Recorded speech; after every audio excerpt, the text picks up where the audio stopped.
Before we finish reading, we're going to review the blue text box questions on the right and at the bottom. Number 6. How were Epicureanism and Stoicism similar, and how are they different? Number 7. How did the Greek city-states react to Rome's growing power? Check for understanding. List 2 discoveries made in math and astronomy during the Hellenistic era that are still important to us today. People from Greece moved to cities in the Hellenistic kingdoms. List 2 jobs that they did there. Archimedes was also an inventor. He invented the catapult, a war machine that hurled rocks, arrows, and spears at the enemy.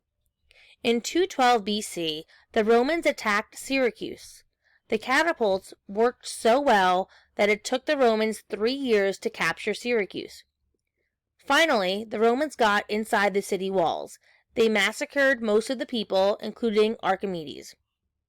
Hellenistic thinking and culture had long-lasting effects. More than 700 years after the Hellenistic era, the mathematician Hypatia lived in Alexandria. Like the earlier Greeks, she studied philosophy and mathematics. She believed in the use of reason instead of superstition. Greece and Rome. The 4 kingdoms that formed from Alexander's empire often fought wars against each other. Some Greek city-states became independent, but they did not have strong armies. They were not free for very long. Rome was a city-state in central Italy. In the late 200s BC, Rome conquered all of Italy. The Greeks tried to stop Rome.